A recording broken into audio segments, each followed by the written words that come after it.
Hello students, जय हिंद, वंदे मातरम। हम most important question देख रहे हैं और हम इस वीडियो में लगभग 4 टॉपिक की चर्चा करेंगे। पहला है ईमेल, दूसरा है वायरस, एंटीवायरस, तीसरा है वेब ब्राउज़र और चौथा है हमारा सर्च इंजन। इससे बने हुए मोस्ट इम्पोर्टेंट और PYQs कंप्लीट करेंगे और आने वाली जितनी भी संभावित एग्ज़ाम है जिसमें कंप्यूटर से पूछा जाता है, वहाँ पर ये सीरीज़ और ये वीडियो आपके लिए रामबाण साबित होगा। ईमेल का फुल फॉर्म क्या है? देखिए, ईमेल का फुल फॉर्म है इलेक्ट्रॉनिक मेल। ऑप्शन नंबर 1 हमारा सही उत्तर होगा। देखिए, ये जो ईमेल है, ईमेल का मतलब है कि कंप्यूटर या फिर आप बोल सकते हैं इंटरनेट, कंप्यूटर या फिर इंटरनेट, इनके माध्यम से डिजिटल मैसेज, किस प्रकार का मैसेज? डिजिटल मैसेज या फिर संदेश बोल सकते हैं या फिर दस्तावेज भेजना होता है, ईमेल कहलाता है। और ये सन 1960 के दशक में शुरू हुआ और आज संचार मतलब कि कम्युनिकेशन का सबसे तेज माध्यम बन गया है हमारा ईमेल। ठीक है। आपने एक और चीज़ सुनी होगी, जीमेल। आपने जीमेल भी सुना है, जीमेल या फिर आप बोल सकते हैं आउटलुक भी होता है, आउटलुक, और एक होता है याहू मेल। इनके प्रमुख उदाहरण होते हैं ईमेल के। अब आपको ये बात भी पता होगी कि ईमेल का आविष्कार किसने किया।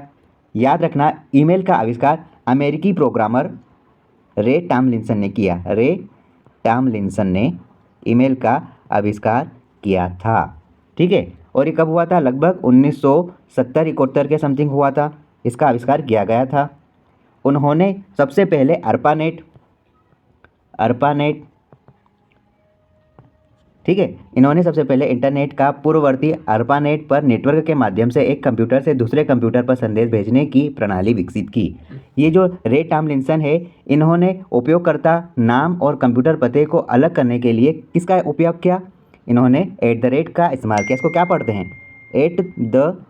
@ पढ़ा जाता है, इस चिन्ह का उपयोग किया था। इसके आविष्कारक कौन है? रे टॉमलिंसन, आपको ध्यान रखना है। ठीक है। इनका पहला जो संदेश आया था, इनका जो पहला संदेश था, वो उन्होंने खुद को ही एक परीक्षण संदेश भेजा था, जिन्होंने उसमें क्या लिखा था? QWERTYUIOP। आपको ये ध्यान होना, ये कभी कभी पूछ लेता है। ये इस तरह से कुछ बताया गया था। इसका महत्व क्या है ईमेल का? देखो, टॉमलिंसन ने नेटवर्क के माध्यम से इलेक्ट्रॉनिक संदेश भेजने की एक नींव रखी थी और आसानी से डिजिटल फॉर्म में संदेश या दस्तावेज का आदान प्रदान किया जा सकता है। हालांकि कुछ स्रोतों में शिवा अय्यादुरई का नाम भी आता है, जिन्होंने 1978 में एक कार्यालय आधारित ईमेल सिस्टम बनाया था। लेकिन आधुनिक इंटरनेट आधारित ईमेल के जनक के रूप में हम रे टॉमलिंसन को ही जानते हैं। ईमेल भेजने के लिए कौन सा प्रोटोकॉल उपयोग होता है? ईमेल भेजने के लिए कौन सा प्रोटोकॉल उपयोग होता है? देखिए, ईमेल भेजने के लिए SMTP का इस्तेमाल होता है। ऑप्शन नंबर बी हमारा राइट आंसर होगा। ईमेल भेजने के लिए SMTP का इस्तेमाल होता है। और अब आप ये बताइए कि SMTP का फुल फॉर्म क्या है, ये आपको बताना है। मैं आपको इसके बारे में थोड़ी सी जानकारी दूंगा कि ये इंटरनेट पर मेल सर्वरों के बीच में ईमेल संदेशों को स्थानांतरित करने का एक मानक प्रोटोकॉल है, SMTP। ठीक है, जो कि आमतौर पर कौन से पोर्ट पे लगता है? ये 25 या फिर 465 या 587 पोर्ट का उपयोग करता है। आपको इसका फुल फॉर्म बताना है कमेंट में। ठीक है। यहाँ पर FTP क्या है? FTP एक प्रकार से फाइल ट्रांसफ़र प्रोटोकॉल है। File transfer protocol. ठीक है। इसके माध्यम से फाइलों का ट्रांजैक्शन मतलब ट्रांसफ़र किया जा सकता है एक स्थान से दूसरे स्थान पर। ये HTTP क्या होता है? याद रखिए, HTTP का फुल फॉर्म होता है हाइपर टेक्स्ट ट्रांसफ़र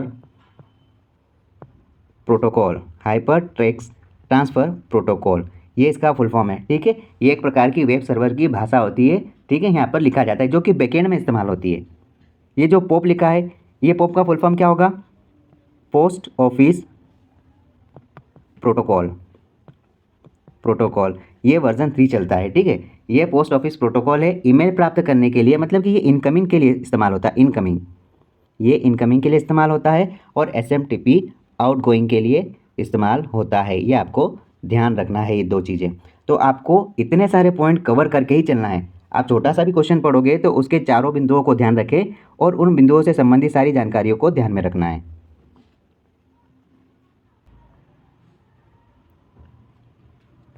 ईमेल प्राप्त करने के लिए कौन सा प्रोटोकॉल प्रयोग होता है?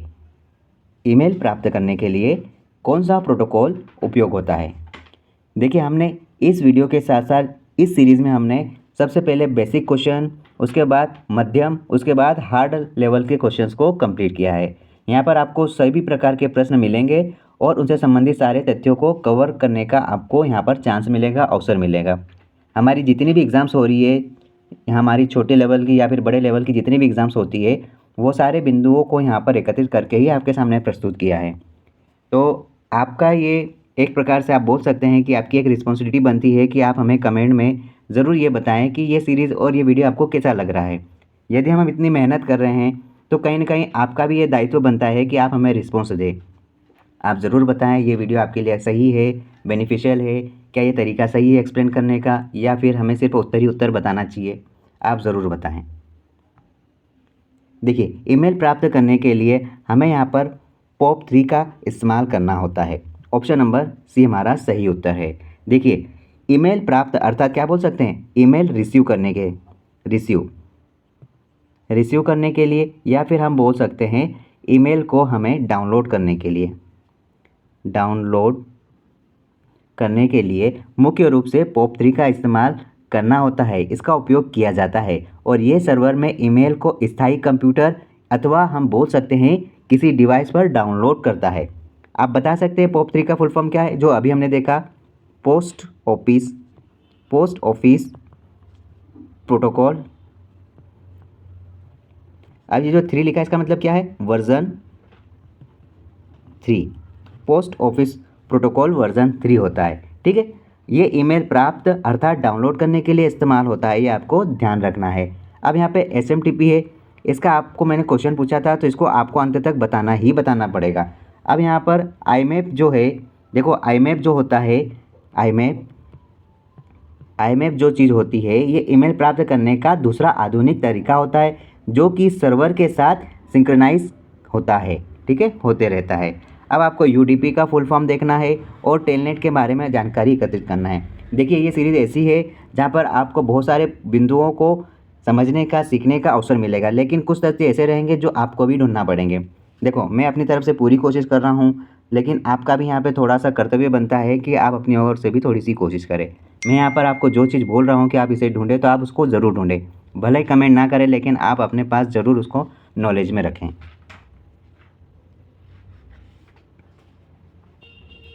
IMAP का उपयोग किस लिए होता है? अभी मैंने बताया था IMAP का उपयोग किस लिए होता है। देखिए, IMAP का सबसे पहले हमको फुल फॉर्म पता होना चाहिए। हम अगर किसी भी प्रश्न को पढ़ रहे हैं तो सबसे पहले अगर शॉर्ट फॉर्म होगा तो उसका फुल फॉर्म पता होना चाहिए, क्योंकि वहाँ से बहुत सारी चीज़ें हमको क्लू की तरह मिल जाती है।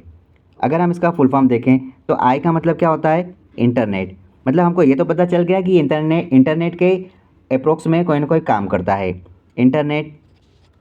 और फिर मैप, यहाँ पर M से मैसेज। तीसरा हम देखेंगे A से एक्सिस, और चौथा जो है P से protocol. Internet message axis protocol, ये IMAP का फुल फॉर्म है। मतलब ये तो हमें पता चल गया कि इंटरनेट मैसेज एक्सिस के रूपांतरण में कार्य करता है। अर्थात हम ये बोल सकते हैं कि इसका उपयोग मुख्य रूप से ईमेल रिसीव अर्थात प्राप्त करने और सर्वर पर ही मेल को मैनेज मतलब कि व्यवस्थित करने के लिए किया जाता है। ऑप्शन नंबर बी हमारा सही उत्तर है। Option B is correct answer. और ये उपयोगकर्ताओं को कई डिवाइसों से एक साथ ईमेल एक्सेस करने और सर्वर पर फोल्डर्स बनाने या फिर सिंक करने की सुविधा प्रदान करता है। हमारा ऑप्शन नंबर बी सही है। ईमेल रिसीव और सर्वर पर मैनेज करने का कार्य किया जाता है। इसकी क्या खासियत है? देखो, ये जो IMAP होता है, ठीक है, इंटरनेट मैसेज एक्सेस प्रोटोकॉल होता है, ये IMAP के साथ जो भी काम होगा ईमेल का, ईमेल IMAP के साथ ईमेल आपके डिवाइस पर डाउनलोड होने के बजाय सर्वर पर ही रहते हैं। ठीक है, और उसको वहीं पर मैनेज करते हैं। ठीक है, जिससे आप उन्हें कंप्यूटर, फ़ोन आदि पर देख सकते हैं। ठीक है, सर्वर पर ही रहेंगे वो। ठीक है, यहाँ पर जो अन्य विकल्प है उसको आप थोड़ा सा समझें। यहाँ पर ईमेल भेजने के लिए काम नहीं होता, फाइल ट्रांसफ़र के लिए नहीं होता, और ना ही वेब होस्टिंग के लिए होता है। तो आप इस बात को थोड़ा सा समझने की कोशिश करें। आपको मैं एक बात और बता दूं कि जो एसएमटीपी की हम जो चर्चा करते हैं, एसएमटीपी ये जो होता है ये है ना मैसेज सेंड करने के लिए होता है। मेल मतलब कि ईमेल जो होते हैं उनमें मैसेजेस सेंड करने के लिए इस्तेमाल होता है, ठीक है। रिसीव करने के लिए POP3 का इस्तेमाल होता है। और IMAP का उपयोग क्या होता है, ये रिसीव जो ईमेल होते हैं उनको सर्वर पर ही मैनेज करता है, डाउनलोड नहीं करने देता। ये आप शब्दों को समझे, इनके कार्यों को समझे।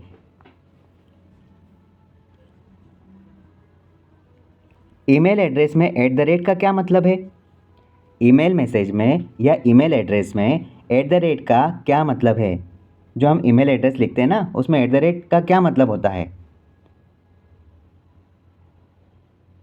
देखिए ईमेल एड्रेस जो होता है उसमें @ का मतलब यही होता है जो यहाँ पर लिखा है @ हालांकि मैंने इसको पढ़ ही दिया तो आप आसानी से बता सकते हो।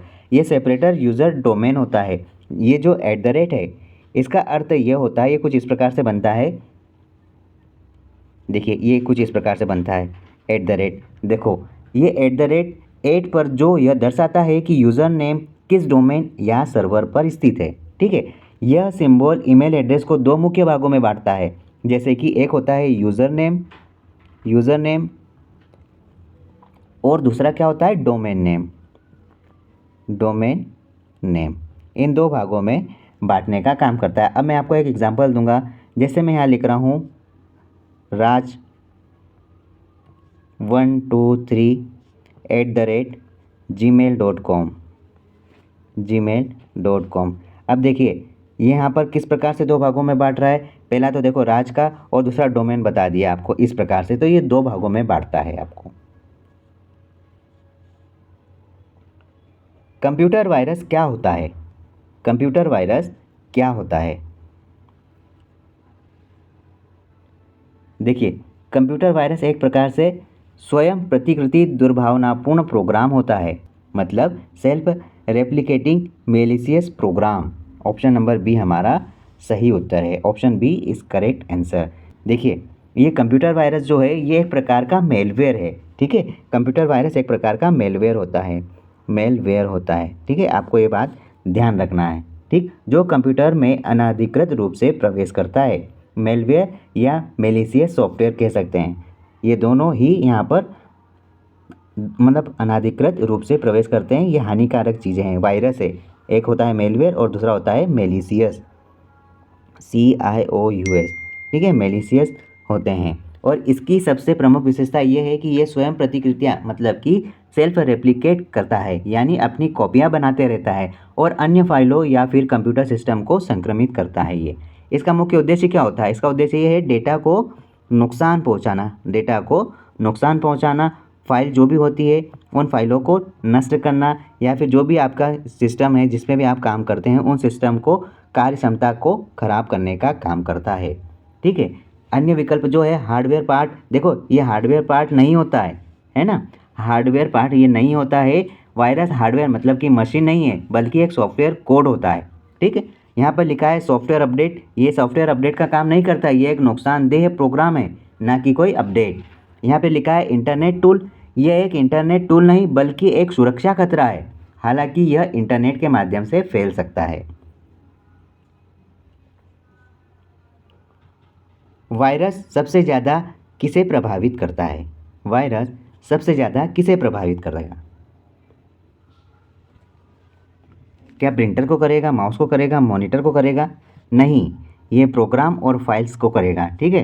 कंप्यूटर वायरस सबसे ज़्यादा प्रोग्राम और फाइल्स को प्रभावित करता है और यह एक दुर्भावनापूर्ण सॉफ्टवेयर होता है, ठीक है। ये एक प्रकार का मेलवेयर है, ठीक है। ये एक प्रकार का मेलवेयर है, आप इसको समझ सकते हैं, जो कि फाइलों को करप्ट करेगा, डिलीट करेगा या संक्रमित करने के लिए प्रोग्रामों के साथ खुद को जोड़ लेता है, ना कि प्रिंटर, ना कि माउस और ना कि यहाँ पर मॉनिटर जैसे हार्डवेयर उपकरणों को। इस वायरस का मुख्य लक्ष्य क्या होता है, इस वायरस का मुख्य लक्ष्य यही होता है कि ये जितनी भी फाइल होती है, जितनी भी फाइल्स होती है या फिर जितने भी प्रोग्राम्स होते हैं उनको संक्रमित करता है, ठीक है। इसके क्या क्या अफेक्ट्स हैं, ये प्रोग्रामों को धीमा करेगा, स्लो, ठीक है। ये प्रोग्रामों को धीमा करेगा, समय की खपत अधिक होगी, ठीक है, डेटा नष्ट कर सकता है और फाइलों को हटा सकता है। ठीक, इनके कौन कौन से एरियाज़ होते हैं जहाँ पर ये काम कर सकता है? देखो, ये हार्ड डिस्क के बूट सेक्टर को भी नुकसान पहुँचा सकता है। वहाँ पर अगर नुकसान पहुँचाए मतलब कि फिर सब कुछ बर्बाद है, इसलिए इनके लिए एंटीवायरस का इस्तेमाल किया जाता है।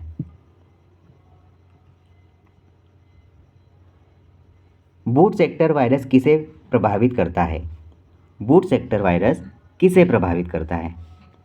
देखिए, ये जो बूट सेक्टर वायरस है, बूटिंग प्रोसेस अर्थात एमबीआर मास्टर बूट रिकॉर्ड को यहाँ पर प्रभावित करेगा। ऑप्शन नंबर बी हमारा सही उत्तर है। ये जो बूट सेक्टर वायरस है, कंप्यूटर के मास्टर बूट रिकॉर्ड या फिर आप बोल सकते हैं फ्लॉपी डिस्क जैसे कि यूएसबी के बूट सेक्टर को संक्रमित करेगा। ये वास्तव में बूटिंग प्रक्रिया के दौरान सक्रिय हो जाता है। बूट सेक्टर वायरस ये जब बूटिंग प्रोसेस होती है उस समय ये सक्रिय हो जाता है और ऑपरेटिंग सिस्टम लोड होने से पहले ही सिस्टम को नियंत्रण में ले लेता है। ये कंप्यूटर के शुरू होने के लिए आवश्यक कोड को संक्रमित करता है, जिससे कंप्यूटर सिस्टम बूट होना बंद हो सकता है।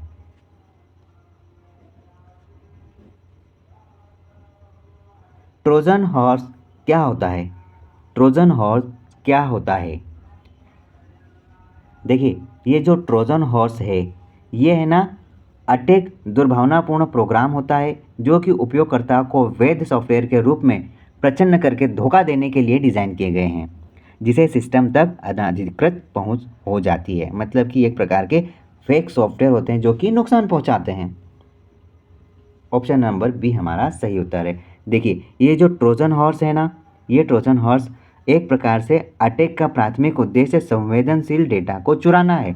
मतलब कि अटैक तो करता है लेकिन ये धीरे धीरे अटैक करता है। धीरे धीरे मतलब प्रभाव छोड़ता है जहाँ जैसे कि किसी भी सामने वाले पर्सन को पता ना चले। जैसे कि लॉगिन क्रेडिशन, वित्तीय जानकारी या व्यक्तिगत विवरण को यहाँ पर डिस्क्रिमिनेट करने का काम करेगा।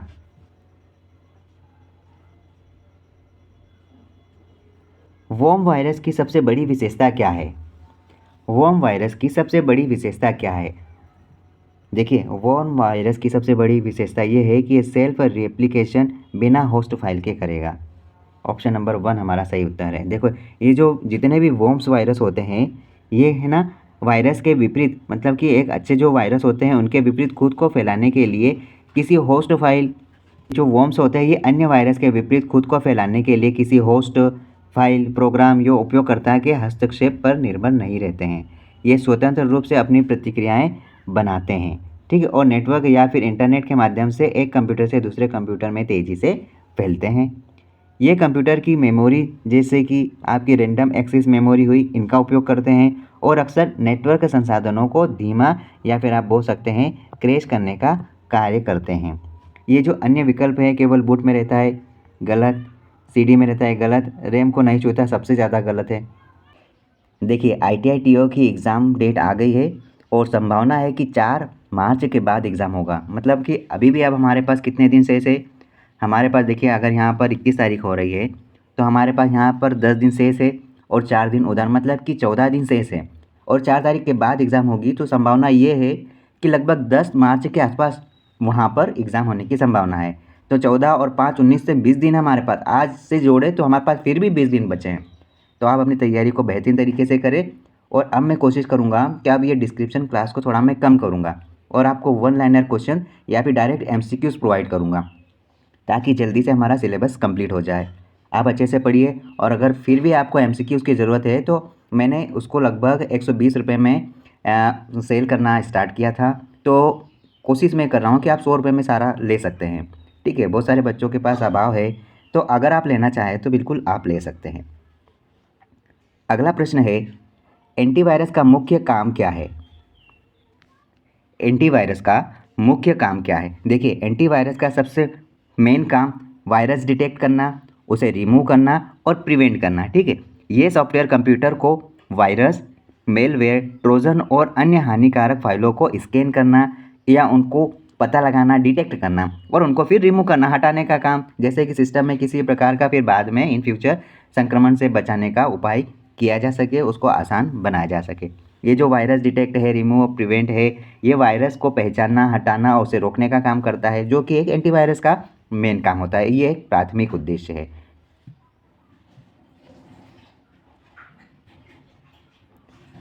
रियल टाइम प्रोटेक्शन का अर्थ क्या है? रियल टाइम प्रोटेक्शन का अर्थ क्या है? देखिए, रियल टाइम प्रोटेक्शन का अर्थ है यहाँ पर मतलब वास्तविक समय सुरक्षा, अर्थात वायरस अटैक को उसी समय रोकना जिस समय वायरस अटैक हो रहा है, उसी समय यहाँ पर प्रोटेक्शन का कार्य करना। ठीक है, ये कौन करता है? ये एंटीवायरस करता है। ये कौन करता है? ये एंटीवायरस का काम है। एंटीवायरस होगा तभी ये काम संभव है, वरना संभव नहीं है।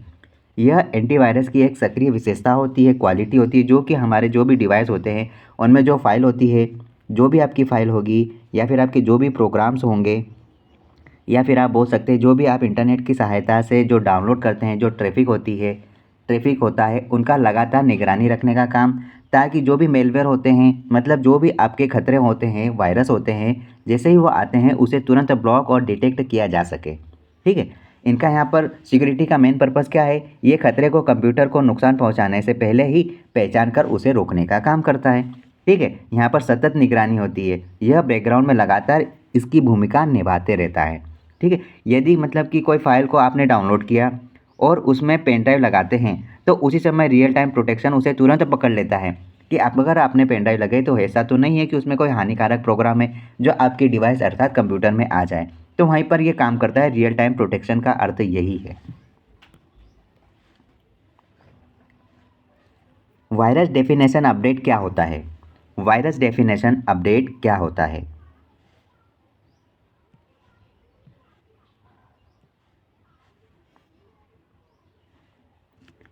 देखिए, वायरस डेफिनेशन अपडेट इसका मतलब क्या है? इसका मतलब है एंटीवायरस सॉफ्टवेयर के डेटाबेस को नए वायरस, मेलवेयर और खतरों की पहचान करने के लिए अपडेट किया जाना। मतलब हम क्या बोल सकते हैं?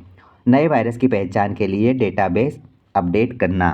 ठीक है, ये हमें यह बताता है कि एंटीवायरस जो भी सुरक्षा खतरों का पता लगा सके और उन्हें हटा सके, जिससे कि सिस्टम सेफ रहे। ये काम ही होता है नए वायरस की पहचान के लिए डेटाबेस अपडेट करना। और ऐसा क्यों होगा? ये एंटीवायरस को सिग्नेचर या नए खतरों के लिए लक्षण दिखाना या फिर सिखाता है।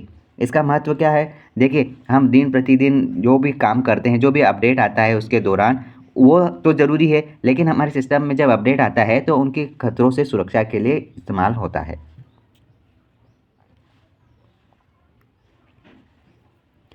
क्वारंटीन का अर्थ एंटीवायरस में क्या होता है? देखो, अभी कोरोना का काल था, उस समय ये क्वारंटीन वगैरह नाम बहुत चलते थे। ठीक है, तो ये इसका अर्थ क्या है, ये आप बताइए। देखिए, एंटीवायरस क्या होता है? क्वारंटाइन का सही अर्थ यह है कि क्या होता है यहाँ पर, सस्पिशियस फाइल को आइसोलेट करना, मतलब कि बंद करना। जब कोरोना किसी को हो गया था तो एक कमरे में बंद कर दिया जाता था ना, या फिर किसी हॉस्पिटल में होता था तो हम जाने से डरता क्या कि उनको क्वारंटाइन कर दिया जाता था, मतलब कि बंद कर दिया जाता। तो बस यही है, सस्पिशियस फाइल को आइसोलेट करना, आइसोलेट किया जाना।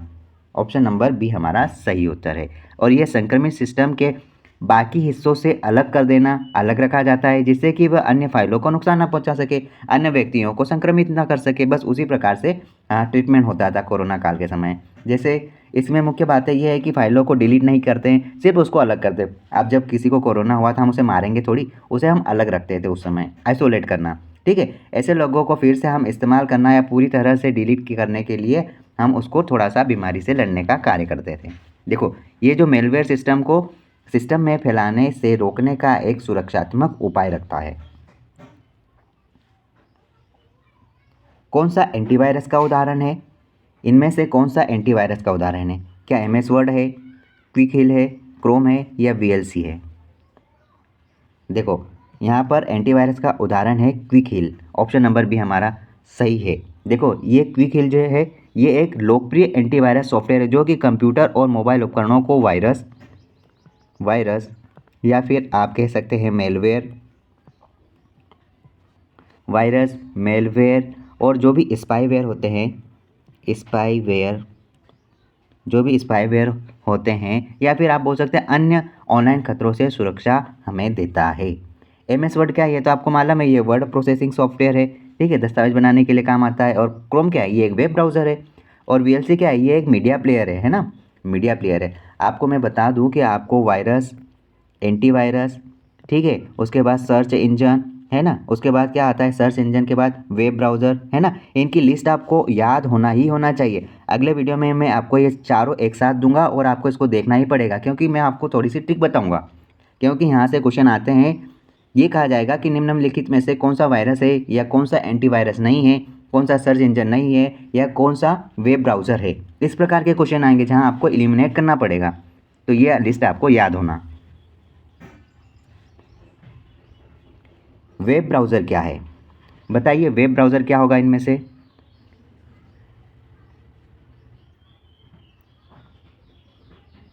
देखिए, इंटरनेट पर वेब पेज देखने का सॉफ्टवेयर है। ऑप्शन नंबर बी हमारा सही उत्तर है। Option B is correct answer. देखो, वेब ब्राउज़र जैसे कि आप बोल सकते हैं क्रोम, CHROM की क्रोम, फिर एक होता है फायरफॉक्स, फायरफॉक्स ऐसा कुछ है, आप स्पेलिंग थोड़ा सा देख लेना। फिर फायरफॉक्स, या फिर आप बोल सकते हैं सफारी। ठीक है, ये सब क्या है, एप्लीकेशन सॉफ्टवेयर्स हैं। ठीक है, जो कि इंटरनेट पर वेबसाइटों या फिर जो भी सूचनाएं होती है, वीडियोस होते हैं, या फिर जो भी आप फोटो को देखोगे उनको खोजना, खोलना और देखने के लिए एक इंटरफेस प्रदान करता है, और यह सर्वर से जानकारी प्राप्त करके उसके डिवाइस पर दिखाता है। ये काम होता है यहाँ पर। आपने देखा जैसे कि एक गूगल क्रोम हुआ, फायरफॉक्स मतलब कि मोजिला फायरफॉक्स हुआ, फिर होता है माइक्रोसॉफ्ट एज होता है, सफारी हुआ। ये क्या करते हैं, ये वेबसाइट का HTML जो भी होता है, HTML जो एक भाषा है सर्वर की, HTML, फिर होता है CSS, फिर जो भी आपकी जावा स्क्रिप्ट है, ठीक, ये कोड अनुवादित करके उसे ग्राफिक्स के रूप में हमें दिखाते हैं। ब्राउज़र का एग्जाम्पल कौन सा है, ब्राउज़र का एग्जाम्पल कौन सा है। देखिए, ब्राउज़र कौन कौन सा है, अभी हमने देखा यहाँ पर गूगल क्रोम एक प्रकार का ब्राउज़र है, आपको याद रखना ही रखना है इस लिस्ट को। ठीक है, ये एक प्रकार का लोकप्रिय वेब ब्राउज़र है, इसका इस्तेमाल सबसे ज़्यादा होता है और इसका उपयोग इंटरनेट पर वेबसाइट देखने के लिए होता है। ठीक है, MS एक्सेल हमें पता है, यहाँ पर एक स्प्रेडशीट सॉफ्टवेयर है, तालिका बनाने का कार्य होता है, डेटा रखने का कार्य होता है, मेंटेन करने का कार्य होता है, और ये एक ग्राफिक्स ड्राइंग प्रोग्राम है। नोटपैड क्या है, यहाँ पर क्या होता है, टेक्स्ट एडिटर का इस्तेमाल किया जाता है, ये एक प्रकार से टेक्स्ट एडिटर के रूप में यूज़ होता है। ठीक है, यहाँ पर देखो ब्राउज़र का एग्जाम्पल पूछा है, तो यहाँ पर एक गूगल क्रोम हुआ, एक आप याद रखना मोजिला फायरफॉक्स, या मैं आपको कुछ याद करवा देता हूँ, फायरफॉक्स। दूसरा होता है माइक्रोसॉफ्ट एज, ठीक। तीसरा होता है सफारी, ठीक है, और एक होता है ओपेरा। ये आपको पता होना, ये सारे ब्राउज़र है। ठीक है, ये सर्च इंजन नहीं है, ये ब्राउज़र है। ब्राउज़र में वेब पेज का एड्रेस कहाँ लिखा जाता है, टास्क बार में, एड्रेस बार में, स्टेटस बार में या टाइटल बार में। देखिए, ब्राउज़र में वेब पेज का एड्रेस बार में लिखा जाता है, एड्रेस बार में। ऑप्शन बी हमारा सही उत्तर है, एड्रेस बार में लिखा जाता है। ये ब्राउज़र के ऊपर के हिस्से में, ऊपरी हिस्से में यहाँ पर स्थित एक आयताकार बॉक्स होता है, यहाँ पर एड्रेस बार इस प्रकार का बॉक्स होता है, जहाँ पर आप वेबसाइट का URL तो आप जानते ही हैं, जैसे कि HTTP के बाद www.google.com टाइप कर सकते हैं, और इसे URL बार, लोकेशन पर या फिर ओमनी बॉक्स के नाम से भी जाना जाता है। ये न केवल पता दिखाएगा आपको, जबकि आपको इनमें से सीधे टाइप करके एक नई वेबसाइट पर जाने के लिए एक रास्ता देता है, एक सिक्योरिटी भी प्रदान करता है। ब्राउज़र में बुकमार्क का उपयोग किस लिए होगा, ब्राउज़र में बुकमार्क का उपयोग किस लिए होगा। देखिए, ये जो भी ब्राउज़र होता है उसमें बुकमार्क का उपयोग वेबसाइट सेव करने के लिए होता है। ऑप्शन नंबर बी आपका सही उत्तर है, वेबसाइट सेव करने के लिए यहाँ ब्राउज़र में बुकमार्क का उपयोग होगा। और इसका मुख्य उद्देश्य क्या है, इसका एम क्या होता है, ये बार बार जो हमारे द्वारा जो वेबसाइट देखी जाती है, या फिर महत्वपूर्ण जो कि आप URL को सहेजते हैं, देखने का काम करते हैं, जिसके आप उन्हें बाद में आसानी से देख सके और जल्दी से ढूंढ सके, अपना समय बचाने के लिए यहाँ पर बुकमार्क किया जाता है, ताकि आप डायरेक्ट वहाँ पर जा सके, अपना समय वेस्ट ना करो। और इसका काम क्या होगा, ये ब्राउज़र के एड्रेस बार में एक स्टार आइकन के रूप में होता है, और कई प्रकार के जो डिवाइस होते हैं उसमें बुकमार्क सिंक करने की सुविधा भी होती है। ये कुकीज़ क्या होते हैं, कुकीज़ का मतलब क्या है। देखो ये स्मॉल टेक्स्ट फाइल जो कि यूज़र डेटा स्टोर करने का काम करती है। कुकीज़ कोई वायरस नहीं है, ठीक है। ये कुकीज़ एक प्रकार की छोटी सी फैसिलिटी है जिसको आप ये बोल सकते हैं कि ये कुकीज़ HTTP सर्वर, मतलब सर्वर पर जो वेबसाइट बनाते हैं ना, HTTP भाषा में होती है। देखो ये जो भी वेबसाइट हो आपके द्वारा ब्राउज़र में भेजी गई छोटी छोटी टेक्स्ट फाइलें होती है जो कि आपके मतलब कि एक प्राथमिक रूप से जो लॉगिन जानकारी या फिर ब्राउजिंग गतिविधि होती है उनको स्टोर करने का काम करती है ताकि वेबसाइट आपको याद रख सके और बेहतर अनुभव प्रदान कर सके, ठीक है। इनके काम क्या होते हैं कुकीज़ के? ये वेबसाइटों को यह याद रखने में मदद करते हैं कि आप कौन हैं, जैसे कि शॉपिंग कार्ट में सामान या लॉगिन स्थिति। जैसे आपने देखा होगा कुकीज़ उसको बोलते हैं, जैसे हम फेसबुक आईडी या फिर इंस्टाग्राम आईडी लॉगिन करते हैं तो आपको बोलता है do you have remember this file, तो आपको यस या नो करना होता है। अगर यस किया है तो वो सेव कर लेगा, उसी को कुकीज़ कहा जाता है। जो आपको बार बार उसमें समय वेस्ट ना करना पड़े कि आपको आईडी मेंशन करना है, फिर से पासवर्ड मेंशन करना है, वो है ना अपने पास रख लेता है। वो कहता है कि यार भैया मैं इसको सेव कर लूँ, वहाँ आपको यस और नो का ऑप्शन क्लिक करना होता है। देखिए नेक्स्ट क्वेश्चन है, सर्च इंजन का मुख्य कार्य क्या है? सर्च इंजन का मुख्य कार्य क्या है? देखिए ये क्या करता है, इंटरनेट पर जानकारी खोजने में मदद करता है। ऑप्शन नंबर बी हमारा सही उत्तर है। इंटरनेट पर जानकारी खोजने में मदद करता है सर्च इंजन। देखिए ये जो सर्च इंजन है ये एक ऐसा सिस्टम या फिर एक ऐसा प्रोग्राम बोल सकते हैं जिसे इंटरनेट पर मौजूद सूचनाओं को खोजने के लिए डिज़ाइन किया गया है, ठीक है। जैसे कि कोई जानकारी खोजना, ठीक है, इंडेक्सिंग करना या फिर कोई रिजल्ट प्रोवाइड करना। जैसे हमारे द्वारा यूज़र के द्वारा जो टाइप किए गए कीवर्ड्स हैं या फिर जो भी आप सेंटेंस के आधार पर आप इंटरनेट पर जो भी डेटाबेस प्रसारित करेंगे उनकी जानकारी ढूंढ कर लाने का काम करेगा, ठीक है। जो भी वेब पेज होते हैं उनको स्कैन करता है और उन्हें क्या करता है एक सीरीज़ के रूप में हमको सूचीबद्ध तरीके से तैयार करके हमें प्रदान करता है ताकि हमारे परिणाम से हम रूबरू हो सके। ये सबसे सटीक और उपयोगी वेब पेजों को रैंकिंग के आधार पर अपने सामने प्रदर्शित करता है, ठीक है। जैसे आप बोल सकते हैं कि ऐसा कौन कौन से सर्च इंजन है, मतलब देखो ये गूगल है, हम कुछ भी जानकारी रखेंगे तो हमको बहुत सारी चीज़ें मिलती है। हम गूगल पे सर्च कर सकते हैं। एक होता है बिंग, एक होता है बिंग। देखो ये सर्च इंजन बता रहा हूँ, वेब ब्राउज़र मैंने आपको पहले बता दिए। ये देखो सर्च इंजन है गूगल, दूसरा है बिंग और तीसरा आप बोल सकते हो याहू। याहू भी एक प्रकार से गूगल की तरह काम करता है, ठीक है। याहू कोई नई चीज़ नहीं है, ठीक है, ये कोई गेम नहीं होता है, ये सारे सर्च इंजन है। ये 3 सर्च इंजन आपको ध्यान रखना है। वेब ब्राउज़र मैंने आपको पहले बताए, तो ये 6-7 तो मैंने अभी आपको बता दिया। आपको इसको अच्छे तरीके से याद करना है, 100% ये आएगा ही आएगा। देखिए सर्च इंजन का उदाहरण बताइए। अभी मैंने बताया सर्च इंजन का उदाहरण क्या है, सीधे सीधे आप बता सकते हैं हमारा सर्च इंजन का उदाहरण यहाँ पर याहू है। देखो विंडोज़ तो एक प्रकार का ऑपरेटिंग सिस्टम है, MS वर्ड में काम होता है ना। ये एक एप्लीकेशन सॉफ्टवेयर है और CPU क्या है, सेंट्रल प्रोसेसिंग यूनिट है जो पूरी तरह से कंप्यूटर को नियंत्रण का काम करेगी। बताओ गूगल क्या है? गूगल वेब ब्राउज़र है या सर्च इंजन है? देखिए गूगल एक प्रकार से सर्च इंजन है, जो अभी हमने देखा इस लिस्ट में। ये एक प्रकार से सर्च इंजन है जो कि इंटरनेट पर जो भी जानकारी होती है उनको सर्च करने का काम करता है गूगल, ठीक है। और ये इंटरनेट से जो भी जानकारी मिलेगी उसको वेब क्रॉलर उपयोग करता है। वेब क्रॉलर, ये याद रखना, वेब क्रॉलर, क्रॉलर, ठीक है। ये इंटरनेट से जानकारी खोजने के लिए वेब क्रॉलर का उपयोग करता है, ना कि केवल एक वेबसाइट ब्राउज़र है। ये आपको याद रखना है। अगर पूछ ले कि निम्नलिखित में से वेब क्रॉलर का इस्तेमाल कहाँ होता है, तो यहाँ पर सर्च इंजन में होगा, जो कि गूगल में हमने देखा, ठीक है। ये गूगल सर्च एक वेबसाइट है। कैसी वेबसाइट है? देखो ऐसा google.com, ये आपको वेबसाइट ध्यान रखना है। पूछ लेगा कि गूगल की वेबसाइट कैसी है, तो ये google.com आपको ध्यान रखना है। और एक होता है गूगल क्रोम, ये एक प्रकार का, ये जो गूगल क्रोम होगा ना, ये एक अलग चीज़ है, इसको मत जोड़ देना आपने। गूगल क्रोम जो है ये एक प्रकार का क्या है, ये एक प्रकार का सर्च इंजन नहीं है, ये एक प्रकार का वेब ब्राउज़र है, ये आपको ध्यान होना। इसलिए गूगल अगर आप देखें तो गूगल एक प्रकार से सर्च इंजन है, ये आपको ध्यान होना ही होना है। खोज इंजन है, ध्यान होना ही होना है। वेब ब्राउज़र और सर्च इंजन में क्या अंतर है? चलो अब ये प्रश्न आ ही गया है, वेब ब्राउज़र और सर्च इंजन में क्या अंतर है? देखिए वेब ब्राउज़र और सर्च इंजन में अंतर कुछ इस प्रकार है। ब्राउज़र पेज खोलता है और सर्च इंजन इन्फॉर्मेशन खोजता है। सबसे बड़ी जानकारी और मुख्य अंतर बता रहा हूँ। ब्राउज़र जो है वो पेज खोलेगा, ठीक है, और सर्च इंजन क्या होता है, आपको सामान्य जानकारी देगा। सबसे बड़ा उदाहरण है, यहाँ से अब आपको क्लियर हो जाएगा। जो भी वेब ब्राउज़र है, जैसे कि हमने देखा यहाँ पर वेब ब्राउज़र जो होते हैं क्रोम, क्रोम हुआ, ठीक।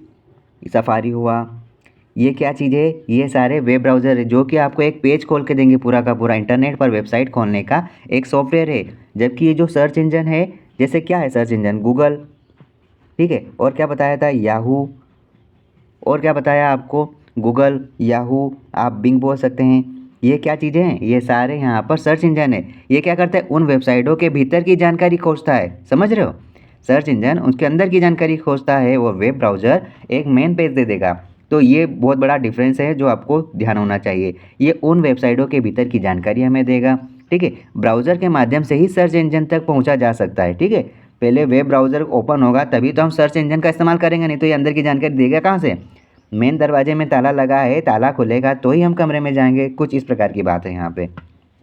देखिए जो वेब ब्राउज़र है, वेबसाइट लोड करने के लिए इंस्टॉल करने वाला एक सॉफ्टवेयर होता है, जैसे कि क्रोम, फायरफॉक्स, सफारी। और सर्च इंजन क्या है, इंटरनेट पर जानकारी खोजने के लिए एक वेबसाइट है, जैसे कि गूगल, बिंग। ये आपको थोड़ा सा क्लियर होना। सर्च इंजन में कीवर्ड डालकर सर्च करने को क्या कहेंगे हम। सर्च इंजन में कीवर्ड डालकर सर्च करने को क्या कहा जा सकता है। देखिए सर्च इंजन में कीवर्ड डालकर सर्च करने को हम क्या बोलेंगे, क्वेरी, ठीक है। आपकी क्या क्वेरी है ये कहा जाता है, मतलब सर्च क्वेरी कहा जाता है। इंटरनेट उपयोगकर्ता किसी भी जानकारी को पाने के लिए सर्च बॉक्स में जो भी आप शब्द लिखोगे, जो भी आप सेंटेंस लिखोगे, उनको आप टाइप तो करोगे, ठीक है। और उसे तकनीकी भाषा में मतलब क्वेरी में सर्च क्वेरी कहा जाएगा, जो कि सर्च इंजन को परिणाम खोजने में थोड़ा इंस्ट्रक्शन प्रोवाइड करेगी। यही होता है यहाँ पर क्वेरी कहा जाता है, सर्च करने को क्वेरी कहा जाएगा, query search. SMTP default port number क्या है, ये मैंने आपको बहुत पढ़ाया है, बहुत पढ़ाया है। देखो SMTP कहाँ यूज़ होगा, तो सबसे पहले मेल सेंड करने के लिए यूज़ होता है। अब आपको ये बताना है कि डिफ़ॉल्ट पोर्ट नंबर क्या है। मैंने आपको कई सारे नंबर बताए, लेकिन फिर मैं आपको बताना चाहूँगा कि यहाँ पर SMTP का जो डिफ़ॉल्ट पोर्ट नंबर है वो यहाँ पर आपका 25 है। आपको याद रखना ही रखना है। ये बिना इंक्रिप्शन के ईमेल भेजने के लिए उपयोग किया जाएगा, ठीक है। और एक नंबर और है जो है 465, ठीक है, ठीक है। ये क्या करता है, ये सिक्योर ईमेल भेजने का उपयोग करता है, ठीक है। आप क्या बोल सकते हैं, SMTP और एस लग जाता है, सिक्योर है ना। आप इसको SMTP भी बोल सकते हैं, मतलब इसमें भी काम आ जाता है, ठीक है। 465 एक और नंबर है जो मुझे ध्यान नहीं आ रहा है, लेकिन 465 आपको ध्यान रखना है, ठीक। यहाँ पर 443 है, ये मैंने आपको कई बार बताया है। ये हाइपर टेक्स्ट ट्रांसफ़र प्रोटोकॉल के लिए जो सिक्योरिटी के माध्यम से अपने को सुरक्षा प्रदान करता है। ये 110 कहाँ में आएगा, POP3 में, पोस्ट ऑफिस प्रोटोकॉल, ठीक है, वर्जन 3 इसमें आता है। और ये कब काम में आएगा बताओ, तो ईमेल प्राप्त करने के लिए काम आता है, ठीक है। ये 80 का में आएगा, ये नॉर्मल HTTP में, जिसमें किसी प्रकार की सुरक्षा आपको प्रोवाइड नहीं की जाएगी, आप अपने अनुसार करो, लेकिन हम जिम्मेदार नहीं हैं, ये बोलता है सर्वर, ठीक है। और यहाँ पर देखो SMTP जो है इसका फुल फॉर्म क्या है, सिंपल मेल ट्रांसफ़र प्रोटोकॉल है ना। इसका डिफ़ॉल्ट पोर्ट नंबर 25 आपको याद रखना है। यह सबसे पुराना पोर्ट है और आमतौर पर ईमेल सर्वर के बीच में जो भी कम्युनिकेशन होता है सर्वर से सर्वर के लिए उपयोग किया जाएगा, ठीक है।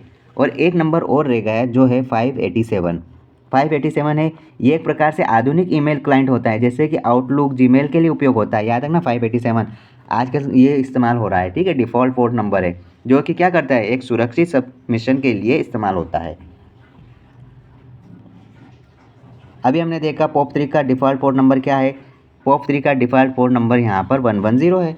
ऑप्शन नंबर ए हमारा सही उत्तर है। और इसका फुल फॉर्म क्या है, इसका फुल फॉर्म है पोस्ट ऑफिस प्रोटोकॉल। वर्जन कौन सा चलता है, वर्जन 3 चलता है। इसका ये डिफ़ॉल्ट पोर्ट 110 जो हमने देखा है, ठीक है। ये किसी बिना इंक्रिप्शन के मानक POP3 संचार के लिए उपयोगी सिद्ध है, ठीक है। और ये हमको सुरक्षा, कनेक्शन सब कुछ प्रोवाइड करता है। यदि हम देखें कि यहाँ पर एक और पोर्ट नंबर होता है 995, जो कि यहाँ पर सबसे ज़्यादा उपयोग होता है, क्योंकि ये सिक्योरिटी हमें प्रोवाइड करता है, लेकिन यहाँ वर्जन 3 में नॉर्मल चल जाता है काम, ठीक है। लेकिन हम बोल सकते हैं कि POP3 का डिफ़ॉल्ट पोर्ट नंबर 110 है। और अगर बोले कि एकदम सिक्योरिटी के साथ अगर पोर्ट नंबर बताना का हो तो यहाँ पर 1995 का इस्तेमाल होगा। 21 का हमने देखा यहाँ पर फाइल ट्रांसफ़र प्रोटोकॉल के लिए है, 25 का ईमेल के लिए SMTP के लिए है, और 143 यहाँ पर IMAP के लिए। याद रखना 1 लिखा ना तो आई बना दो, और इस प्रकार से मैप बना दो, IMAP के लिए इस्तेमाल होता है। अब मेरे को ये बताओ इसका फुल फॉर्म क्या है, IMAP का फुल फॉर्म आपको बताना पड़ेगा। IMAP का डिफ़ॉल्ट पोर्ट नंबर क्या है, जो अभी हमें जस्ट हमने देखा 143। Option number 1 is correct answer. Virus की डिटेक्शन टेक्निक कौन सी है, देखिए वायरस की डिटेक्शन टेक्निक कौन सी है, वायरस की डिटेक्शन टेक्निक कौन सी है, तो वो है signature based scanning. Option number 1 is correct answer. ठीक है, ये वायरस की डिटेक्शन टेक्निक है, पता लगाने की एक तरकीब है। ठीक है, ये एक एंटीवायरस प्रोग्रामों द्वारा उपयोग की जाने वाली एक सामान्य विधि है। ठीक है, जो फाइलों में वायरस के विशिष्ट बाइट अनुक्रमों की तुलना ज्ञात वायरस डेटाबेस से करती है। और जो यहाँ पर लिखा है ये डिस्क फॉर्मेटिंग और पेंटिंग, ये सब क्या है, ये यहाँ पर कंप्यूटर के मैनेजमेंट और आउटपुट के एक अलग तरीके हैं, ना कि वायरस का पता लगाने के लिए उपयोग होता है। बताइए फिशिंग का संबंध किससे है, फिशिंग का संबंध किससे है। देखिए ये जो भी फिशिंग है, ये फिशिंग का संबंध मुख्य रूप से अगर देखें तो फ्रॉड ईमेल वेबसाइट द्वारा जानकारी चुराने से है। याद रखना फिशिंग हमेशा ईमेल पर होता है या फिर वो वेबसाइट पर होता है। ठीक है, ये आपको ध्यान होना, ये फिशिंग यहीं पर होगा और दूसरी जगह अगर होता है तो उसको फिशिंग नहीं कहेंगे हम। ये एक साइबर फर्जी ईमेल संदेश वेबसाइट के माध्यम से उपयोग करता है कि व्यक्तिगत जानकारी, जैसे कि आप बोल सकते हैं इसी प्रकार से पासवर्ड को चुराना, ठीक है, क्रेडिट कार्ड का नंबर चुराना या फिर अन्य संवेदनशील डेटा चुराने से तात्पर्य रखता है। इसका मेन उद्देश्य क्या है, ये व्यक्तिगत और वित्तीय जानकारी को चोरी करना, जैसे पैसों से नुकसान पहुंचाना, ठीक है, पहचान या फिर आइडेंटिटी कार्ड को चुराना, अपने आइडेंटिफाई करना उसे और उसे अपनी जानकारी को सेव करना, ये काम फिशिंग से होता है। इसका तरीका यह है कि ये फिशिंग ईमेल, एसएमएस स्पैमिंग या फ़ोन कॉल वॉशिंग के लिए जरिए किया जाएगा। देखिए इसका तरीका क्या होता है मैं थोड़ा बताना चाहूँगा। ये फिशिंग ईमेल, एसएमएस मतलब कि स्मिशिंग या फ़ोन कॉल विशिंग के ज़रिए किया जाएगा, जो देखने में बिल्कुल असली लगेंगे लेकिन अंदर कुछ और ही भाव होते हैं। जिसे बोलते हैं ना ये दोस्त बना है लेकिन उसके अंदर दुश्मनी कूट कूट के भरी है। और इसका परिणाम क्या होगा, ये लिंक पर क्लिक करेंगे आप और यूज़र का डेटा चोरी हो जाएगा। जैसे भी कोई अननोन एसएमएस आएगा तो उसको आपको कभी भी आपको क्लिक नहीं करना है, आपको सीधे डिलीट करना है। ठीक है, आप ऐसा नहीं कि आपको बोल दिया कि 2000 रुपये का आपको लकी ड्रॉ खुलेगा तो आप उसको क्लिक करोगे, तो ऐसा आपको बिल्कुल नहीं करना है। ऐसा नहीं कि आपने क्लिक कर दिया मैं तो जानकारी दूंगा नहीं, लेकिन क्लिक करने मात्र से आपकी जानकारी पूरी चले जाएगी। इसका उपयोग धोखाधड़ी के लिए सबसे ज़्यादा होता है। देखिए यहाँ पर लिखा है MIME का उपयोग किस लिए किया जाता है। अब ये उपयोग हम तभी बता सकते हैं जब हमको इसका फुल फॉर्म पता हो। तो इसका फुल फॉर्म क्या होता है, देखो एम से होगा मल्टीपल इनपुट और दूसरा होगा मल्टीपल आउटपुट, मल्टीपल इनपुट और मल्टीपल आउटपुट यहाँ पर इसका फुल फॉर्म होगा। और इसका मुख्य रूप से ईमेल में मल्टीमीडिया और अटैचमेंट भेजने के लिए इस्तेमाल किया जाता है। ऑप्शन नंबर बी हमारा सही उत्तर है, option B is correct answer. और ये एक इंटरनेट मानक है जो कि ईमेल को केवल साधारण टेक्स्ट, ठीक है, और उसके बजाय आप बोल सकते हैं चित्र, ऑडियो, वीडियो और कई प्रकार की जो पीडीएफ्स होती है, डॉक्स होते हैं, इन सबको आप अटैच करके भेज सकते हैं, इसमें आपको सक्षम बनाता है। ठीक है, ये ईमेल में टेक्स्ट के अलावा अन्य प्रकार के मल्टीमीडिया को भेजने की भी परमिशन हमको देता है, मल्टीपल इनपुट मल्टीपल आउटपुट। और इसका इस्तेमाल ईमेल के अलावा आप वेब ब्राउज़र में HTML इमेज को संभालने के लिए भी कर सकते हैं। ठीक है, ये ज़्यादातर किसका इस्तेमाल करेगा, सिंपल मेल ट्रांसफ़र प्रोटोकॉल का इस्तेमाल करेगा ईमेल भेजने के लिए, और प्राप्त करने के लिए POP3 का इस्तेमाल करता है। ठीक है, POP3 का, ये आपको दोनों चीज़ अच्छे से क्लियर होना चाहिए, जो मैं आपको काफ़ी बार बता चुका हूँ। BCC का फुल फॉर्म क्या है, BCC का फुल फॉर्म क्या होगा ये आपको बताना है। देखिए BCC का फुल फॉर्म होता है ब्लाइंड कार्बन कॉपी, मतलब ऑप्शन नंबर कौन सा हमारा बी सही होगा, ब्लाइंड कार्बन कॉपी। इसका उपयोग मुख्य रूप से ईमेल भेजने के दौरान किया जाएगा। जब आप किसी का ईमेल एड्रेस, मतलब आप यहाँ पर BCC में डालोगे, जब आपने ईमेल एड्रेस BCC में डाला तो उस व्यक्ति को ईमेल की एक कॉपी तो मिल जाएगी, लेकिन मुख्य प्राप्तकर्ता जो TO होता है जिसको आप भेजते हैं, या फिर जो CCO वाले लोग होते हैं, उनको यह पता नहीं चलता है कि यह मेल इस BCC वाले व्यक्ति को भी गया है। मतलब वो ये नहीं पता लगा सकते हैं, लेकिन BCC के नाम पर आपने जिस व्यक्ति को रखा है उसको ये पता है कि ये किसको भेजा जा रहा है और कितनों को भेजा जा रहा है। लेकिन इन व्यक्तियों को नहीं मालूम है कि ये भाई दादा को चुपके से भेजा है, क्योंकि ये तो ब्लाइंड है, छुपा हुआ व्यक्ति है। ठीक है, ये यहाँ पे पता नहीं चलता है कि यह ईमेल किसे भेजा गया, और यह ईमेल आईडी प्राइवेट रखने और गोपनीय प्राइवेसी बनाए रखने के लिए एक बेहतरीन तरीका है। ईमेल हेडर में रिप्लाई टू फील्ड का क्या काम है, ईमेल हेडर में रिप्लाई टू फील्ड का क्या काम होता है।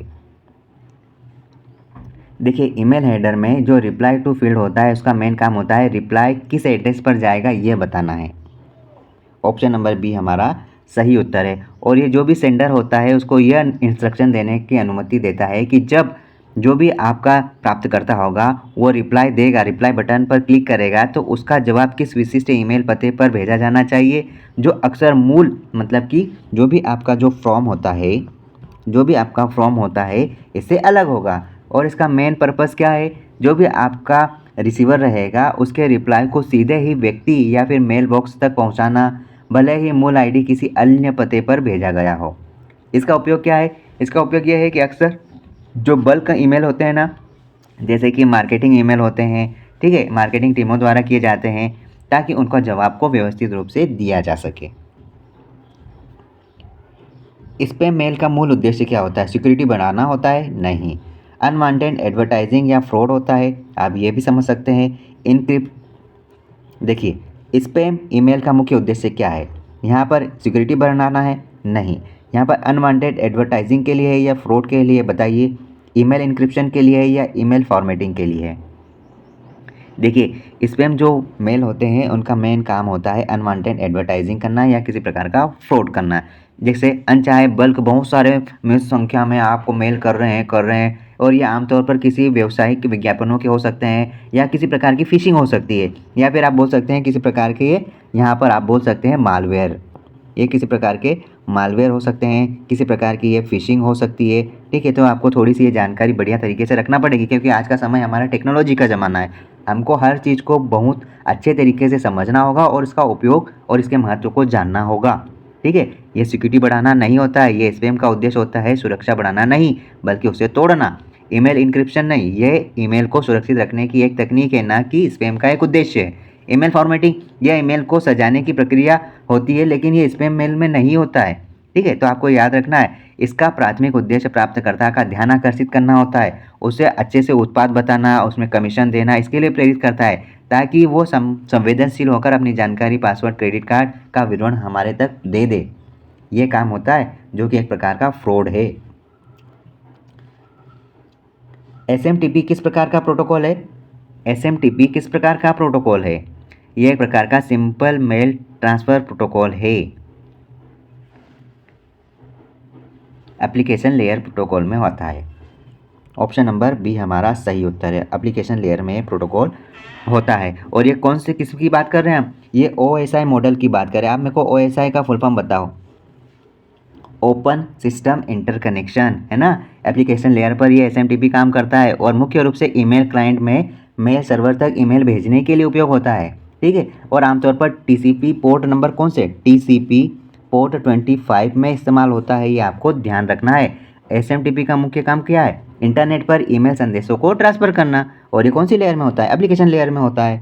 आपको सातों लेयर को ध्यान होना चाहिए, उसका क्रम ध्यान होना चाहिए, उसके अंदर कौन कौन से मुख्य बिंदु है उनको आपको ध्यान रखना है। मैंने आपको पिछले वीडियो में बता दिया, नेटवर्किंग में आपको मैंने बता दिया, इंटरनेट में भी मैंने आपको बता दिया। ठीक है, तो आप उन 2 वीडियो को ज़रूर देख लेना और उससे पहले के जितने भी सीरीज़ के वीडियो है उसको आप ज़रूर देखना, आपको भर भर के ज्ञान मिलेगा। चाहे आप किसी भी एग्ज़ाम की तैयारी करें, कंप्यूटर ही रहेगा। आप चाहे इस सीरीज़ को देख लो या किसी अन्य सीरीज़ को देख लो, कंप्यूटर का विषय है, कंप्यूटर के ही क्वेश्चन आएंगे। ईमेल में .emi फाइल क्या दर्शाती है, ईमेल में .emi फाइल क्या दर्शाएगी ये आपको बताना है। देखो EMI का फुल फॉर्म होता है इलेक्ट्रॉनिक मेल, इलेक्ट्रॉनिक मेल होता है, इलेक्ट्रॉनिक मेल होता है। अब बताइए क्या दर्शाएगी, अब मैंने आपको फुल फॉर्म बता दिया, मतलब अब ये तो पकड़ में आ गया कि ये क्या काम करेगा। देखो ये ईमेल मैसेज फाइल फॉर्मेट बनाएगा, ये यहाँ पर दर्शाता है कि ये एक प्रकार का ईमेल मैसेज फाइल फॉर्मेट है। और ये क्या है, ये एक ईमेल संदेश है जो कि कंप्यूटर का सहेजा या सेव किया गया एक प्रारूप होता है, जो कि जो सेंडर या जो रिसीवर होता है उसमें जो विषय और जो भी बॉडी रहेगी ये सब इंक्लूड रहते हैं। ये ईमेल अटैचमेंट को भी स्टोर करने का काम करता है। और इसका उपयोग कहाँ होता है, इसका उपयोग माइक्रोसॉफ्ट आउटलुक या फिर थंडरबर्ड, इसका उपयोग जैसे माइक्रोसॉफ्ट आउटलुक में, एप्पल मेल आदि जैसे ईमेल क्लाइंट के माध्यम से खोला जा सकता है। ये लॉजिक बॉम्ब किस प्रकार का मॉलवेयर है, ये लॉजिक बॉम्ब किस प्रकार का मॉलवेयर है, देखिए, ये एक टाइम या फिर कंडीशन बेस्ड ट्रिगर मालवेयर है। ठीक है, ये किसी प्रकार की कंडीशन को फुलफिल करता है और उस प्रकार से प्रतिक्रिया करता है। ठीक है, ये जो ट्रिगर होता है, ठीक है, जो भी ट्रिगर रहेगा लॉजिक बम एक ऐसा कोड होगा जो कि एक कंडीशन या किसी टाइम को पूरा होने पर ही एक्टिव होता है। ठीक है, ये जो सुप्त होते हैं ना, डोरमेंट होते हैं, ये तब तक निष्क्रिय या छिपा रहेगा जब तक कि ट्रिगर की स्थिति पूरी ना हो जाए। ठीक है, इसमें नुकसान ये एक बार सक्रिय होने पर ये पूरी तरह से विशालकारी आकृति में बढ़ जाता है और इसका विनाशकारी रूप काम करता है। यहाँ टाइम बम बोल सकते हैं आप, है ना। ये टाइम के अनुसार ही यहाँ ट्रिगर पर विशेष समय और दिनांक के अंतराल पर ही काम शुरू होता है, जैसे कि किसी कर्मचारी द्वारा नौकरी छोड़ने के बाद उसकी सैलरी रिकॉर्ड डिलीट करने का एक प्रोग्राम। ठीक है, हालांकि जो ट्रोजन या वायरस होते हैं इनके रूप में छिपकर ही आता है, लेकिन इसका मुख्य काम, इसकी क्वालिटी शर्त आधारित कार्य को पूर्ण करना। ठीक है, मतलब टाइम और कंडीशन बेस्ड काम को अपना अंजाम देना। जैसे कि रैंसमवेयर का मुख्य कार्य बताओगे आप। रैंसमवेयर का मुख्य काम क्या है? डेटा डिलीट करना, डेटा इनक्रिप्ट करके पैसे मांगना, या रैम बढ़ाना, या ब्राउज़र ओपन करना। देखो, रैंसमवेयर एक प्रकार का मेलवेयर या दुर्भावनापूर्ण सॉफ्टवेयर है जो कि भुगतान के बदले डेटा, यहाँ पर ऐसा बोला जाता है कि मैंने तुम्हारा डेटा हैक कर लिया, आप यहाँ पर 2 लाख रुपए दो, मैं आपका डेटा आपको वापस दूंगा, वरना मैं आपके डेटा को पूरा निष्क्रिय कर दूंगा। तो ये होता है रैंसमवेयर का काम। स्पाईवेयर क्या होता है? देखो, स्पाईवेयर हमारे डिवाइस में, कंप्यूटर में, मोबाइल में ये सांप की तरह घूमता रहता है और अपने डेटा को चोरी करने का काम करता है। ठीक है, स्पाईवेयर क्या होता है? एक प्रकार से डेटा चोरी करने के लिए हमारे मोबाइल में घुस जाता है। ठीक है, इसका मुख्य काम होता है यूज़र एक्टिविटी की जानकारी को चोरी करना। और ये एक प्रकार का दुर्भावनापूर्ण सॉफ्टवेयर होता है जो बिना किसी परमिशन के, हमारी परमिशन के बिना डिवाइस में इंस्टॉल हो जाता है और हमारे जो भी डेटा होते हैं, लॉगिन, जो भी ब्राउजिंग आदतें होती है, उन सभी जानकारियों को चुपके से चुराता है और किसी तीसरे इंसान को देता है कि लो भैया, मैंने यहाँ से ये बाल्टी भर के सामान इकट्ठा किया है और मैं आपको दे रहा हूँ, आप इस पर काम करो, आपको जो चोरी करना है वो चोरी करो। ठीक है, स्पाईवेयर मतलब कि यह उपयोगकर्ता की जासूसी करना एक प्रकार से, है ना, व्यक्तिगत डेटा को चुराना और वित्तीय नुकसान पहुँचाना। हालांकि इससे कंप्यूटर धीमा हो जाएगा, लेकिन इसका प्राथमिक उद्देश्य जासूसी करना ही है, ना कि सिस्टम को ख़राब करना। ठीक है, मतलब कुल मिलाकर ये जासूसी करने का काम करता है स्पाईवेयर। अब यहाँ पे लिखा है रूट किट का मुख्य उद्देश्य क्या है? रूट किट का मुख्य उद्देश्य क्या है? प्रिंटर इंस्टॉल करना, फाइल कंप्रेस करना, बैकअप लेना। बताइए, ये जो भी रूट किट होता है इसका मुख्य उद्देश्य है सिस्टम में हिडन एक्सेस या प्रिविलेज कंट्रोल देना। ऑप्शन नंबर बी हमारा सही उत्तर है। ठीक है, सिस्टम में हिडन एक्सेस या प्रिविलेज कंट्रोल देना, ये काम होता है। ये एक प्रकार का क्या है? याद रखना, रूट किट एक प्रकार का वायरस नहीं है, ये एक प्रकार का मेलवेयर है, मालवेयर बोल सकते हैं, ये एक प्रकार का मालवेयर है। ठीक है, एक प्रकार का मालवेयर है जो कि ऑपरेटिंग सिस्टम की जो भी कर्नेल होते हैं उनको छिपकर हमला करने के उद्देश्य से जानकारी को यहाँ पर नियंत्रण और डेटा का निरंतर पहुँच प्रदान करना होता है। ये एक प्रकार का मेलवेयर है जो कि ऑपरेटिंग सिस्टम की गहराई में छिपकर हमलावर को बिना उपयोगकर्ता की जानकारी के प्रशासनिक नियंत्रण और डेटा तक निरंतर पहुँच प्रदान करना है। ठीक है, ये सिस्टम और एंटीवायरस से खुद को छिपा के रखता है, हाइड करके रखता है। ठीक है, और ये हैकर्स को सिस्टम के बूट और फाइल में हेरफेर करने की क्षमता देता है। ठीक है, इसका उद्देश्य क्या होता है? पासवर्ड चोरी करना होता है, जासूसी करना होता है, सिस्टम को बॉटनेट में बदलना होता है। हमने जो भी क्वेश्चन देखे, मोस्ट इंपॉर्टेंट क्वेश्चन है ईमेल और इस चैप्टर से संबंधित, तो आपको इसको बढ़िया तरीके से देखना है क्योंकि यहाँ पर आपका नॉलेज बहुत ज़्यादा बूस्टअप होगा और आपको कई सारी टेक्नोलॉजी का पता चलेगा कि कौन सा वायरस है, क्या काम करता है, एंटीवायरस है, क्या काम करता है, सर्च इंजन में क्या होता है, वेब ब्राउज़र में क्या होता है, एंटीवायरस कैसे काम करता है, किसका क्या काम है। ये सारी चीज़ें मैंने इस वीडियो में इंक्लूड किए थे, इसलिए थोड़ा सा ये टाइम लग गया आपको प्रोवाइड करने में। अभी कुछ क्वेश्चन और शेष है, उसको भी आप थोड़ा सा देख लीजिए। देखिए, अगला पॉइंट है मैक्रो वायरस किस में पाया जाता है? मैक्रो वायरस किस में पाया जाता है? याद रखना, ये जो मैक्रो वायरस है ये एमएस वर्ड या एक्सेल के डॉक्यूमेंट में पाया जाता है मैक्रो वायरस। ठीक है, ये एक प्रकार का मेलवेयर है जो वर्ड, एक्सेल या पावरपॉइंट जैसी फाइलों में मौजूद मैक्रो भाषा में लिखा जाता है। जब आप संक्रमित फाइलें खोलते हैं तो ये वायरस एक्टिवेट हो जाता है। समझ रहे हो, ये ऐसा सांप की तरह सोया हुआ रहेगा, लेकिन जब आप उसके एरिया में जाओगे तो ये फंकार मारने लगेगा, एक्टिवेट हो जाएगा, मतलब कुछ ऐसा काम है इसका। ये ऑफिस दस्तावेजों में, स्प्रेडशीट में या टेम्पलेट में निशाना बनाता है। ये ईमेल अटैचमेंट या साझा फाइलों के माध्यम से फैलता है। इसका काम क्या है? ये फाइलों को संशोधित कर सकता है, डेटा चोरी कर सकता है और अन्य दस्तावेज को संक्रमित कर सकता है।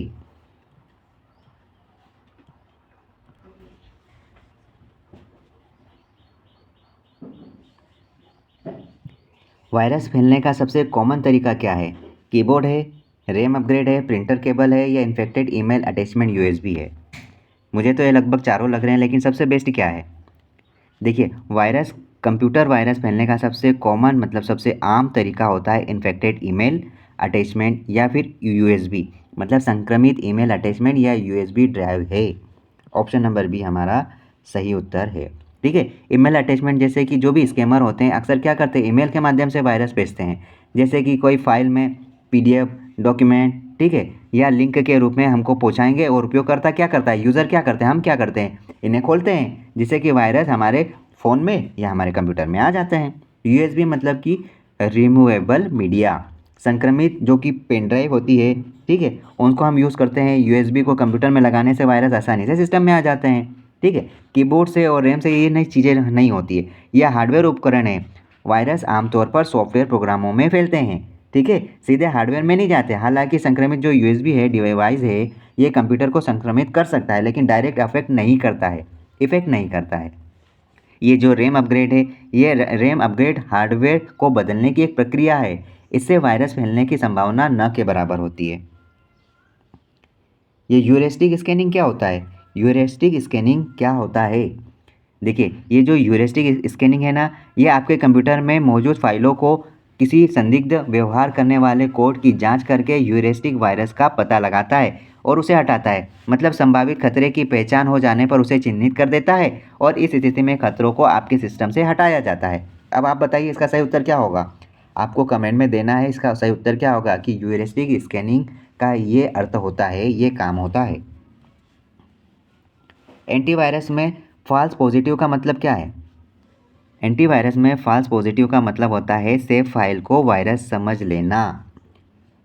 ठीक है, यहाँ पर option number B, save file को वायरस समझ लेना। ये कब होगा? ये तब होता है जब एंटीवायरस किसी सुरक्षित भरोसेमंद सॉफ्टवेयर या फाइल को गलती से हानिकारक मानकर ब्लॉक या डिलीट कर देता है, जबकि वास्तव में उसमें कोई वायरस नहीं है।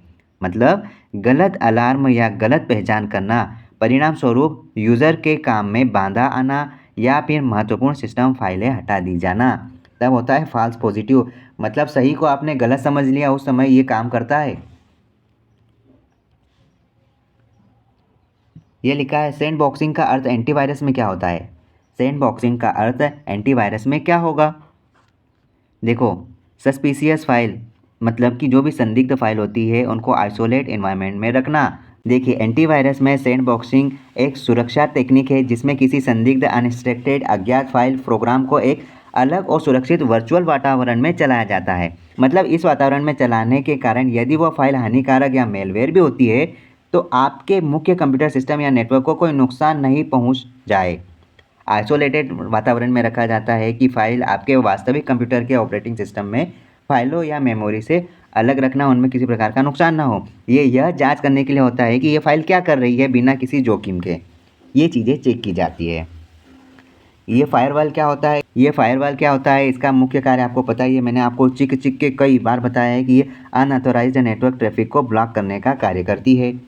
ठीक है, विंडोज़ डिफेंडर किस प्रकार का सॉफ्टवेयर होता है? विंडोज़ डिफेंडर किस प्रकार का कार्य करता है? ये क्या करता है? माइक्रोसॉफ्ट डिटेक्टर एंटीवायरस का एक रूप होता है।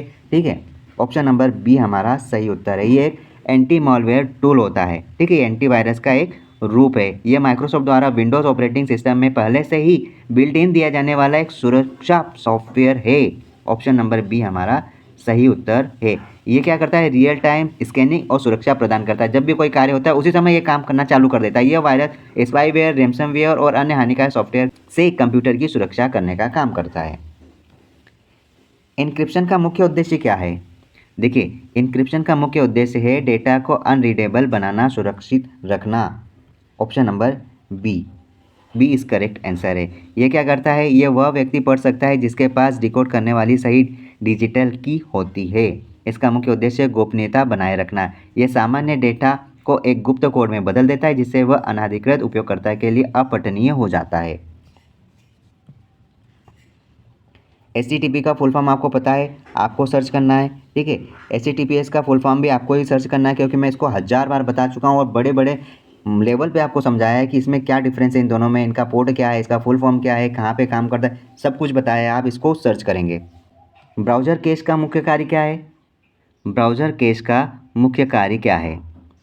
इसका मुख्य कार्य है वेब पेज को टेम्परेरी स्टोर कर स्पीड बढ़ाना। ऑप्शन नंबर बी हमारा सही उत्तर है।